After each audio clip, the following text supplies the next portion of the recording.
High dear students, previous ক্লাসে আমরা DNA যে জেনেটিক বস্তু তার প্রমাণগুলো পড়ছিলাম। ডিএনএ জেনেটিক বস্তু প্রমাণের মধ্যে আমরা গ্রিফিথের এক্সপেরিমেন্ট করেছি এবং আমরা সেই সঙ্গে সঙ্গে অ্যাভেরি, ম্যাককার্টি এবং ম্যাকলিওডের এক্সপেরিমেন্টও পড়েছি, তাই তো। আজকে আমরা যেটা পড়বো সেটা হচ্ছে হার্শে এবং চেজ এরাও প্রমাণ করেছিলেন যে ডিএনএ হচ্ছে জেনেটিক বস্তু। তারা কীভাবে প্রমাণ করেছিলেন? তারা প্রমাণ করেছিলেন হচ্ছে একটা ফাজ ভাইরাস, সেটার নাম হচ্ছে ব্যাকটেরিওফাজ। তারা ব্যাকটেরিওফাজ, এই ব্যাকটেরিওফাজের যে রিপ্রোডাকশন পদ্ধতি, এর যে জননের যে পদ্ধতি, সেই জননের পদ্ধতিকে কাজে লাগিয়ে বা রিপ্রোডাকশন পদ্ধতিকে কাজে লাগিয়ে এরা প্রমাণ করেছিলেন যে ডিএনএ হচ্ছে জেনেটিক বস্তু। বুঝতে পেরেছ? তাহলে দেখো, আমরা দেখছি যে হার্শে এবং চেজ ডিএনএ জেনেটিক বস্তু সেটা প্রমাণ করেছিল ব্যাকটেরিওফাজের রিপ্রোডাকশনের পদ্ধতিকে কাজে লাগিয়ে। তাহলে আমাদের আগে বুঝতে হবে যে ব্যাকটেরিওফাজ রিপ্রোডাকশন কিভাবে করে। সেটা যদি আমরা বুঝতে পারি তাহলে হার্শে এবং চেজের এক্সপেরিমেন্ট বুঝতে আমাদের কোনো সমস্যা আশা করছি হবে না। ঘটনা হলো ব্যাকটেরিওফাজ কিভাবে রিপ্রোডাকশন করে। ব্যাকটেরিওফাজ রিপ্রোডাকশন করে হচ্ছে ট্রান্সডাকশন পদ্ধতিতে। ট্রান্সডাকশন পদ্ধতিতে ব্যাকটেরিওফাজ রিপ্রোডাকশন করে। এবার ঘটনা হলো যে ট্রান্সডাকশন পদ্ধতি কি, এটা কিরকম ভাবে এখানে রিপ্রোডাকশন হয়। ট্রান্সডাকশন পদ্ধতি হচ্ছে তোমার জেনেটিক বিনিময়, জেনেটিক পদার্থের বিনিময়ের মাধ্যমে ট্রান্সডাকশন পদ্ধতিতে রিপ্রোডাকশন হয়। কিরকম? ধরো এটা যদি একটা ফাজ ভাইরাস হয়,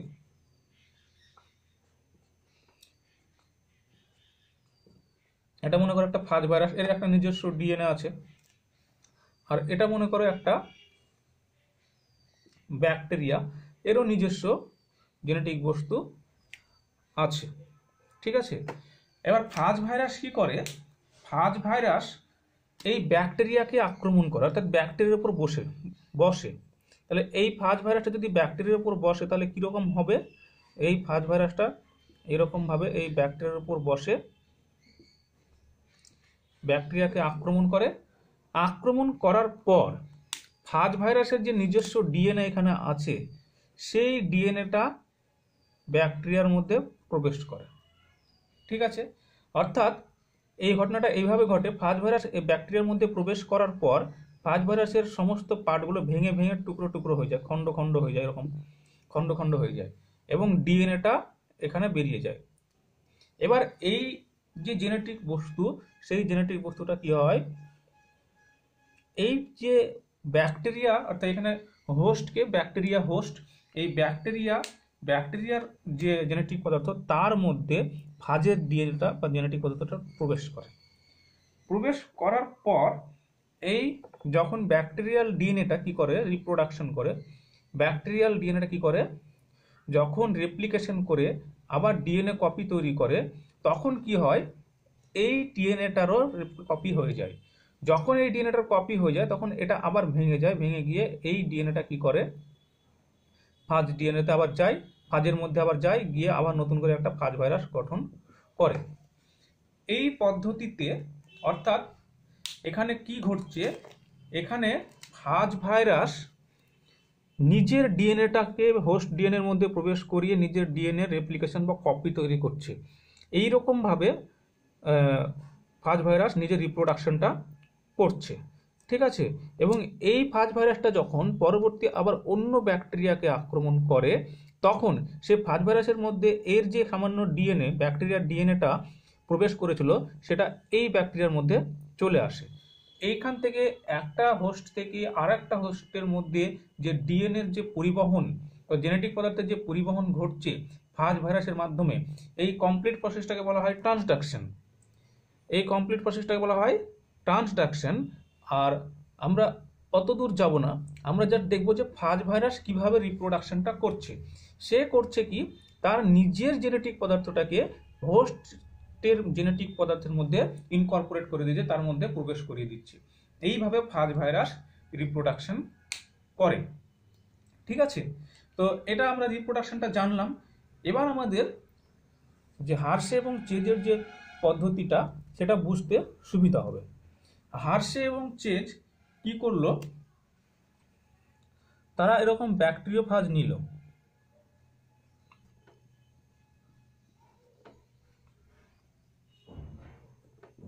এরকম ব্যাকটেরিওফাজ নিল, নেওয়ার পর কালচার মিডিয়ার মধ্যে, মনে করো এই একটা কালচার মিডিয়া, এই কালচার মিডিয়ার মধ্যে ব্যাকটেরিওফাজগুলোকে দিল। কিছু ব্যাকটেরিয়া মেশানো আছে, এখানে ব্যাকটেরিয়া আছে, কারণ ফাজ ভাইরাসের বংশ বিস্তার করতে গেলে, রিপ্রোডাকশন করতে গেলে কি দরকার, ব্যাকটেরিয়া দরকার। তাহলে এই ব্যাকটেরিয়া আছে আর সেখানে এরকমভাবে ফাজ ভাইরাসগুলো দিল, ফাজ ভাইরাসগুলোকে দিল, ঠিক আছে। এবং এইরকম দুটো মিডিয়া বানালো, দুটো মিডিয়া বানালো যেখানে ব্যাকটেরিয়া দেওয়া আছে আর ব্যাকটেরিয়া ফাজ দেওয়া আছে, ঠিক আছে, দুটো মিডিয়া বানালো। এরপরে এরা একটা বিশেষ ঘটনা ঘটালো, সেটা বোঝার আগে আমাদের একটা জিনিস বুঝতে হবে যে এই যে ডিএনএ, ডিএনএ আমরা জানি যে ডিএনএর উপাদান কি, ডিএনএর মধ্যে ফসফরাস থাকে কিন্তু কোনো সালফার থাকে না। আর প্রোটিন, প্রোটিনের মধ্যে, এটা যদি একটা প্রোটিন হয়, প্রোটিনের মধ্যে সালফার থাকে কিন্তু কোনো ফসফরাস থাকে না। একদম এটা মনে রাখবে যে ডিএনএর মধ্যে ফসফরাস থাকে কিন্তু সালফার থাকে না, আর প্রোটিনের মধ্যে সালফার থাকে কিন্তু ফসফরাস থাকে না। এই যে কনসেপ্টটা, এই কনসেপ্টটাকে হার্শে এবং চেজ এই জায়গাটায় কাজে লাগালো। তারা কি করলো, তারা ফসফরাসের এবং সালফারের দুটো আইসোটোপ নিল, একটা হচ্ছে P32 আর একটা হচ্ছে তোমার S35, একটা হচ্ছে P32 আর একটা নিল S35। এই যে দুটো আইসোটোপ দুটোই হচ্ছে রেডিও অ্যাক্টিভ, দুটোই রেডিও অ্যাক্টিভ, ঠিক আছে। এবার তারা কি করলো, যে দুটো মিডিয়াতে ব্যাকটেরিয়া এবং ফাজ ভাইরাস নিয়েছে, তার মধ্যে একটাতে দিল P32 আর আরেকটাতে দিল S35, ঠিক আছে। এবার তোমরা বলো যে এইভাবে আমি যে ব্যাকটেরিয়া যে জনন, ফাজ ভাইরাসের যে জনন পদ্ধতি দেখালাম, সেখানে ফাজ ভাইরাস টুকরো টুকরো ভাবে ভেঙে যাচ্ছিল, তাই তো। এবং সেই ক্ষেত্রে যখন পুনরায় ফাজ ভাইরাস গঠন হবে টুকরো টুকরো থেকে, তখন কি হবে, যে ডিএনএ আছে সেই ডিএনএর মধ্যে, তার যে জেনেটিক বস্তু আছে তার মধ্যে কি হবে, তার ডিএনএর মধ্যে P32 ঢুকে যাবে, ডিএনএর মধ্যে P32 ঢুকে যাবে। আর এই ক্ষেত্রে যেহেতু এখানে সালফার আছে, এই সালফারটা কোথায় ঢুকবে, প্রোটিনের মধ্যে ঢুকবে। প্রোটিন কোথায় থাকে, ক্যাপসিড। ক্যাপসিড কি জিনিস, ফাজ ভাইরাসের যে বাইরের আবরণী সেটাকে বলা হয় ক্যাপসিড। তাহলে সেই ক্যাপসিড কি দিয়ে তৈরি, ক্যাপসিড প্রোটিন দিয়ে তৈরি। তাহলে ফাজ ভাইরাসের সেই ক্যাপসিডের মধ্যে এই এস সালফারটা ঢুকে যাবে, এটা যেহেতু প্রোটিন, প্রোটিনের মধ্যে এই সালফার, তেজস্ক্রিয় সালফারটা ঢুকে যাবে, ঢুকে গেল। তাহলে এবার যদি ক্যাপসিডের মধ্যে সালফার তেজস্ক্রিয় থাকে তাহলে সেটা রেডিও অ্যাক্টিভিটি দেখাবে, আর এর ডিএনএ এর মধ্যে যদি তেজস্ক্রিয় থাকে, তেজস্ক্রিয় ফসফর থাকে, তাহলে ডিএনএটা রেডিও অ্যাক্টিভিটি দেখাবে। এবার যখন ফাজ ভাইরাস বংশ বিস্তার করছে, তখন ফাজ ভাইরাস কি করে, তার ডিএনএটাকে ব্যাকটেরিয়াল ডিএনএ এর মধ্যে প্রবেশ করাবে, ব্যাকটেরিয়ার মধ্যে প্রবেশ করাবে, তাই কি না। কিন্তু এই সালফার ঘটিত যে ক্যাপসিড, সেই ক্যাপসিড কিন্তু ব্যাকটেরিয়ার প্রোটিনের মধ্যে প্রবেশ করবে না, বা ব্যাকটেরিয়ার ডিএনএ এর মধ্যে প্রবেশ করবে না। করবে কি, ব্যাকটেরিয়ার ডিএনএ এর মধ্যে এই সালফার কিন্তু প্রবেশ করবে না, কারণ ডিএনএতে কোনো সালফার থাকে না। কোথায় প্রবেশ করবে, প্রোটিনে। আর যেহেতু ডিএনএতে ফসফরাস থাকে, তাহলে ফসফরাসটা ডিএনএ এর মধ্যে প্রবেশ করবে। এরকম দুটো ঘটনা আমরা দেখতে পাবো, ঠিক আছে। তো হার্শে চেজ এটা করলো, করার পর তারা কি করলো, আলাদা আলাদাভাবে এটাকে আলাদা আলাদাভাবে সেন্ট্রিফিউজ করলো, এটাকে সেন্ট্রিফিউজ করলো, এটাকেও আলাদাভাবে সেন্ট্রিফিউজ করলো।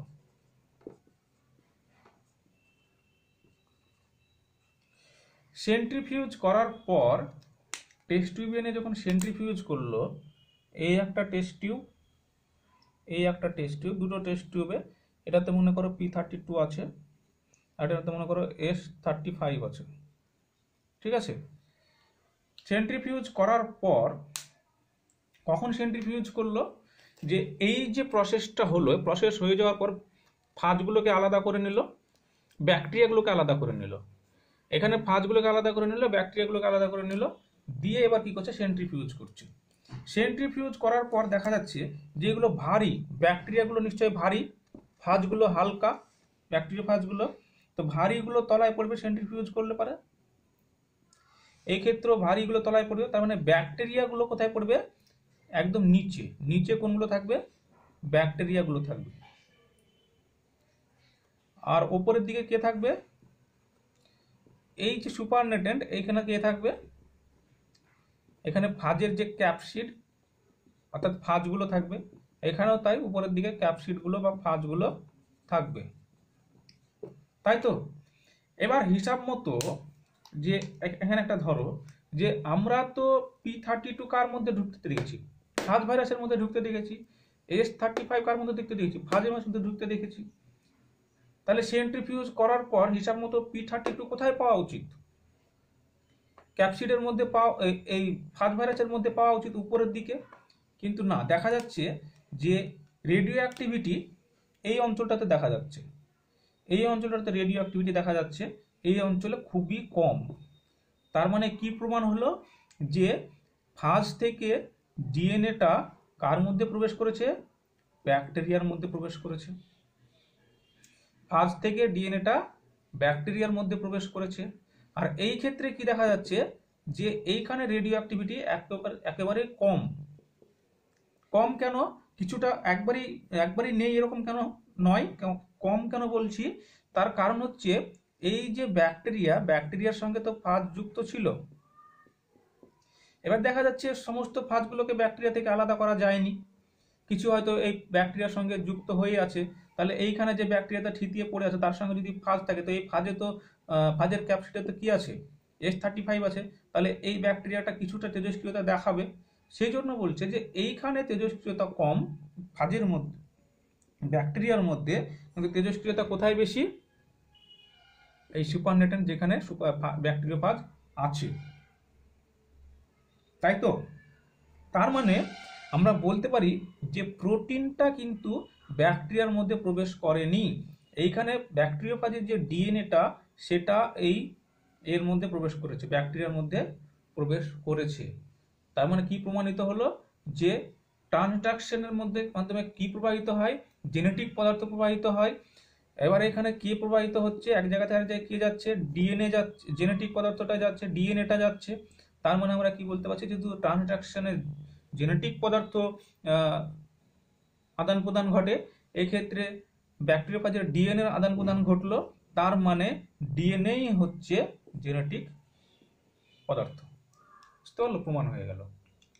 এই হচ্ছে হার্শে এন্ড চেজের পরীক্ষা। হার্শে চেজ কি করলো, আমি আরেকবার প্রথমবার বলছি, তারা ব্যাকটেরিওফাজের যে ট্রানস্ট্রাকশন পদ্ধতি সেটাকে কাজে লাগালো। কি করলো, ব্যাকটেরিওফাজকে নিল, ব্যাকটেরিওফাজ নিয়ে কিছু ব্যাকটেরিওফাজকে P32 দ্বারা রেডিও অ্যাক্টিভিটি P32 কালচার মিডিয়াতে গ্রোথ করলো, আর কিছু ব্যাকটেরিয়ার S35 কালচার মিডিয়াতে গ্রোথ করলো।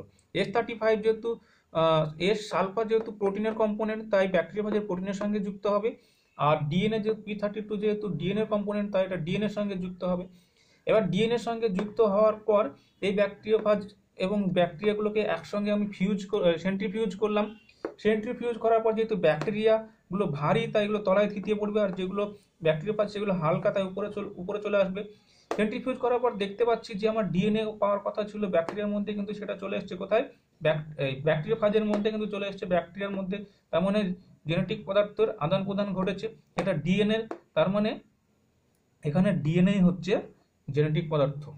কিন্তু প্রোটিনের ক্ষেত্রে দেখা যাচ্ছে যে ব্যাকটেরিয়ার মধ্যে কোনো এস সালফার আসেনি, তার মানে এস সালফার আদান প্রদান ঘটেনি, তার মানে প্রোটিনের আদান প্রদান ঘটেনি, তার মানে প্রোটিন জেনেটিক পদার্থ নয়, ডিএনএ হচ্ছে জেনেটিক পদার্থ। এটা হার্শ এবং চেজ প্রমাণ করেছিল। বুঝতে পেরেছো? এই হচ্ছে তোমাদের হার্শে এবং চেজের এক্সপেরিমেন্ট। এর মাধ্যমে তারা প্রমাণ করেছিল যে ডিএনএ হচ্ছে জেনেটিক বস্তু। এটা আমরা পড়বো, পড়ার পর যদি আমাদের কোনো সমস্যা হয় আমরা আবার ডিসকাস করব, ঠিক আছে? এরপরে যে বিষয়টা আমরা আলোকপাত করব সেটা হচ্ছে কিছু কিছু বইতে দেখবে, এছাড়া আরও কিছু জেন্ডার লেডারবার্গের পরীক্ষা আছে, সেই পরীক্ষাগুলো যদি তোমরা পড়তে চাও পড়বে, কোনো সমস্যা নেই, ঠিক আছে?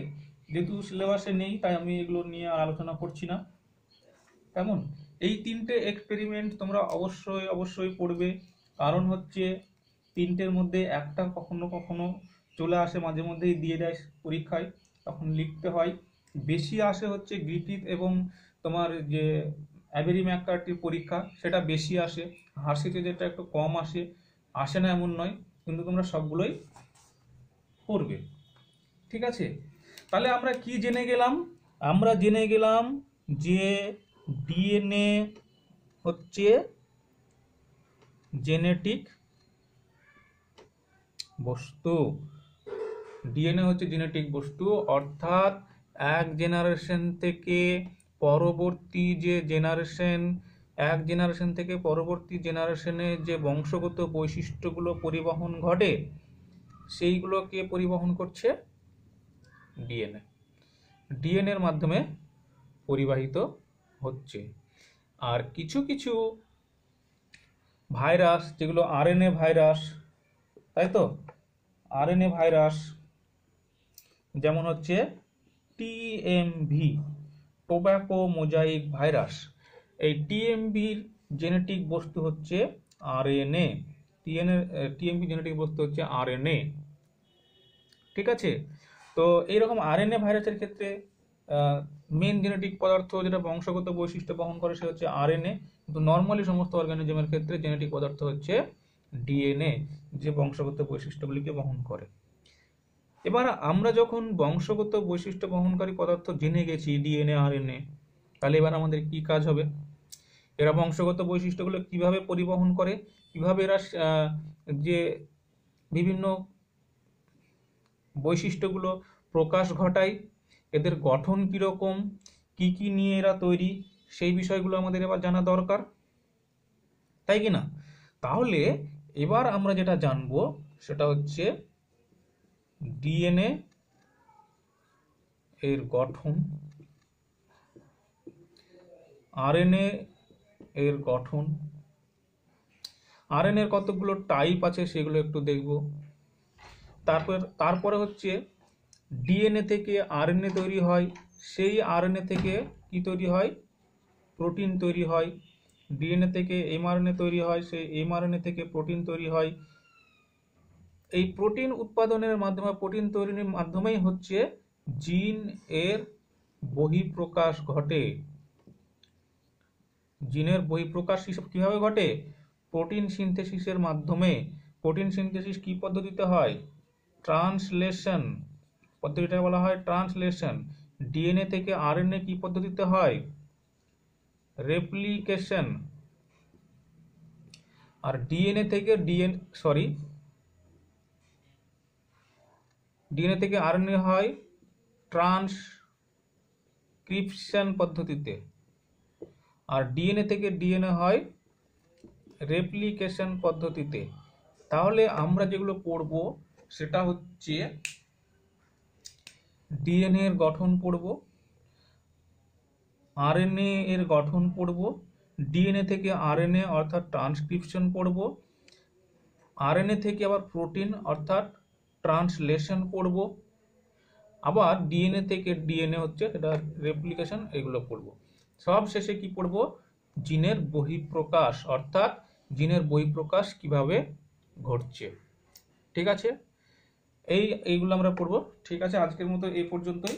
পরবর্তী ক্লাসে আমরা পড়ব হচ্ছে ডিএনএ এর গঠন। কেমন? Thank you.